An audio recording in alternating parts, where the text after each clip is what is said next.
నమస్తే, నేను మీ పద్మావతి. ఈరోజు మనతో పాటు దైవాజ్ఞ బ్రహ్మశ్రీ వీరాపురం సుబ్రహ్మణ్య స్వామి గురూజీ గారు ఉన్నారు. మరి ఆయనతో మాట్లాడి వృషభ రాశి వారికి మే నెలలో ఏ విధంగా ఉంటుందని తెలుసుకునే ప్రయత్నం చేద్దాం. మరి మీరు కూడా చూసేయండి. నమస్కారం గురువుగారు. శుభాశీస్సులండి. గురువుగారు, వృషభ రాశి వారి విషయానికి వస్తే మే నెలలో వీరికి ఏ విధంగా ఉంటుందంటారు?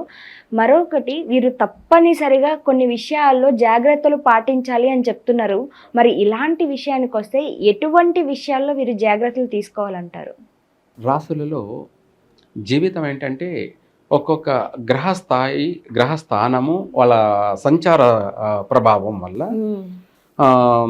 అప్ అండ్ డౌన్లు అనేది ఉంటుంటాయి. అంటే ఒడిదుడుకులు అనేది ప్రతి రాశిలోనూ ప్రతి నక్షత్రానికి సంబంధించి ప్రతి రాశి వారికి కూడా ఉంటుంటాయి. ఎప్పటికీ ఒకే విధంగా ఉన్నత రాజయోగం కలుగుతుందంటే పొరపాటే. అలాగే లేదు నువ్వు బిచ్చగాడి అవుతావు అంటే కూడా పొరపాటే. ఇక్కడ గ్రహ సంచార ప్రభావాల వల్ల కష్టే పలి. ఒక మాటలో ప్రతి ఒక్క మనిషికి గుణపాఠం అంటూ ఉండాలి. ఎవరైతే ప్రతి విషయాల్లో చెప్పేటువంటి ఆస్ట్రాలజర్ అయినా కానీ ఓవర్ అయ్యాడు అనుకోండి, తనని ఎక్కడ తొక్కాలో ఎక్కడ తనని ఇది చేయాలో గ్రహస్థితి ప్రభావం అనేది ఎంత చేసినా కూడా ఏదో ఒక రూపంలో తాను ఒకటి తలంచిన దైవం ఇంకొకటి తలంచింది అన్నట్టుగా తననైనా కూడా కంట్రోల్ చేసేది గ్రహాలు. లేదనుకోండి తన విచ్చలవిడితనం ఎక్కువైపోతుంది. అంటే నేనేది చెప్పినా జరిగిపోతుంది, నేనే చెప్పింది జరుగుతుంది, నేనే ఈరోజు ఆస్ట్రాలజీ రేపు నేనే దేవుణ్ణి అని చెప్పుకునే వాళ్ళుగా ఉంటారు. ఏమిటి నేనే దేవుణ్ణి, నేను చెప్పిందే జరుగుతుంది, నేనే చెప్పాను చూడు అనే విధంగా కూడా తయారైపోతుంది. అహంకారం, అహంభావం. అంటే వీరికి అహంకారం ఏమైనా వచ్చే అవకాశం? అందరికీ వచ్చే అవకాశం ఉందిగా. ఈగో అంతే కదా, ఎవరిది వాళ్ళే. అలాగే అంటే ఆ విధంగానే ఎగ్జాంపుల్గా ప్రతి ఒక్క మనిషిలో కూడా ఇలాంటి ప్రభావితమే ఉంటుంది.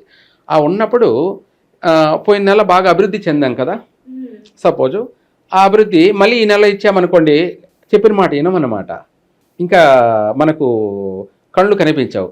అంటే అభివృద్ధి మీద అభివృద్ధి జరుగుతూ ఉంటే వాడు అహంకారము, గర్వము, అనేక దుర్గుణాలు ఏర్పడతాయి. అందుకనేసి గ్రహాలు ఏం చేస్తారో తెలుసా, మళ్ళీ నెలలో తొక్కి పారేస్తుంటారు. అప్పుడు మనిషికి కష్టం వచ్చేటప్పటికి కష్టంలో దైవం ఉంది, కష్టంలో దైవం ఉంది, భగవంతుడు ఉన్నాడు, భయపడే తత్వం ఉంది.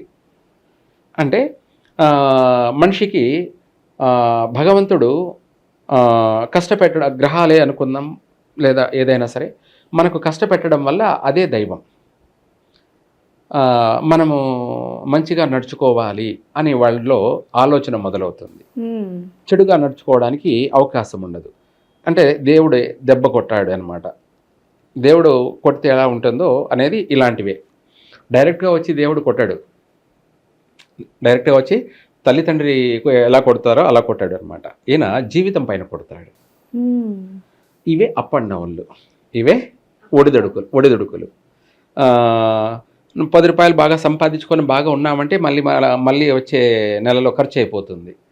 ఖర్చు అయిపోయేటప్పటికి లేదు కదా, మళ్ళీ ఏమిటి అనేది మళ్ళీ మనిషి భగవంతుడా నువ్వే దిక్కు, నువ్వే చల్లగా చూస్తేనే నాకు మళ్ళీ 10 రూపాయలు వస్తాయి, నేను బ్రతకగలను అని చెప్పేసి ప్రతి ఒక్క మనిషికి గుర్తు చేస్తాడు.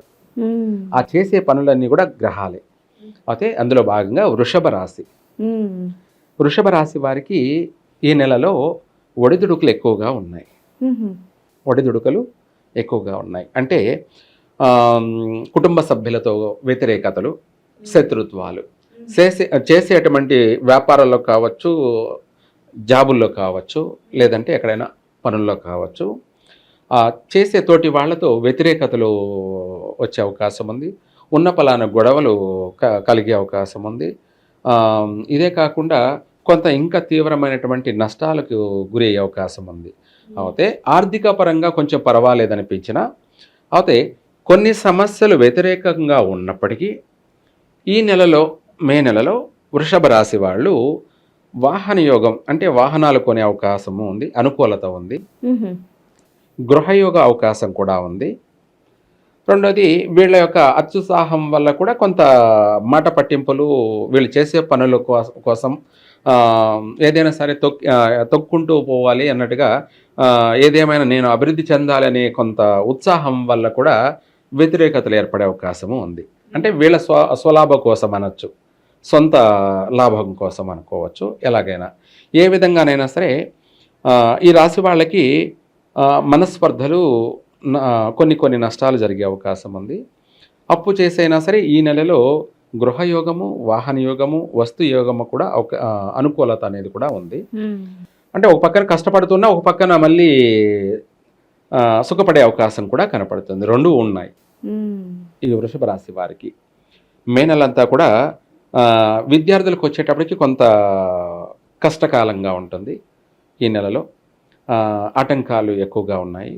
విదేశీ యానయోగం గురించి ప్రయత్నం చేసేవాళ్ళు నన్ను అడిగితే ఈ నెలలో చేయకపోవడం మంచిది, తర్వాత ప్రయత్నం చేసుకోవడం మంచిది. అలాగే వివాహ ప్రయత్నాలు చేసుకునే వాళ్ళు కూడా మొదటిగా ప్రయత్నం చేస్తున్నారు అంటే ఈ మే నెలలో చేయకపోవడం మంచిది. మొదటిసారి ప్రయత్నం చేస్తున్నారు.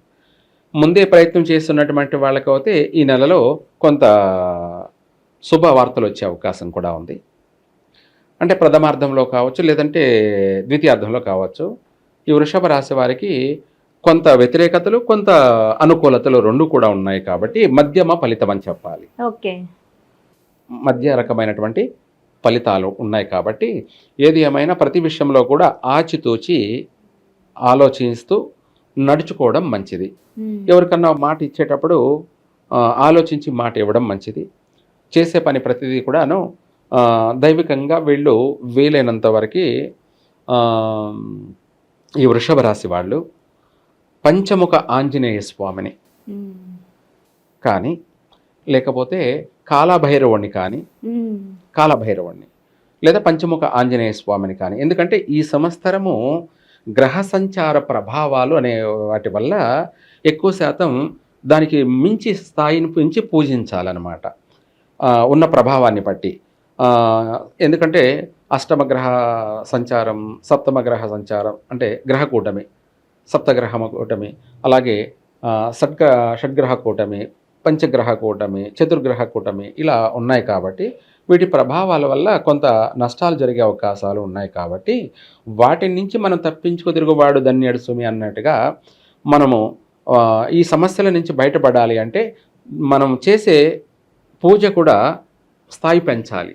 ఆ పెంచడం అనేదే ఆంజనేయ స్వామిలో పంచముఖ ఆంజనేయ స్వామిని పూజించడం కానీ, లేదా కాలభైరవుణ్ణి ఆరాధించడం కానీ చేసినట్టు అయితే వీళ్లకు తిరుగులేదు, ప్రతిదీ విజయమే. శత్రువులు కూడా వినాశనం, శత్రు వినాశనం, లేదా శత్రువు మిత్రుడన్నా కావాల్సిందే, లేదా శత్రువులు వినాశనం అయ్యే అవకాశం కూడా ఉంటుంది. రహస్య శత్రువులు కానీ, బహిరంగ శత్రువులు కానీ ఎవరైనా సరే అందరూ సైడ్ అయిపోవాల్సిందే.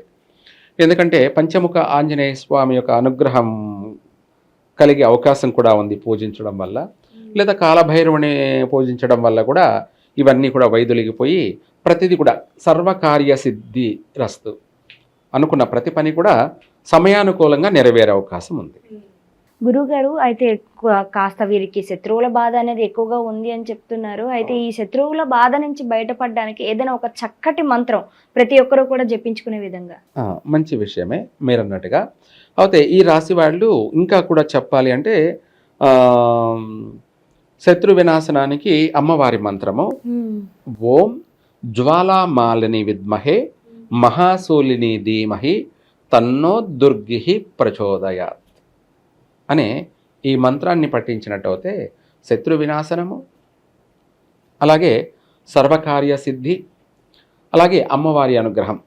అమ్మ దయ ఉంటే అన్నీ ఉన్నట్టే, అమ్మ అనుగ్రహం అంటే అన్నీ ఉన్నట్టే.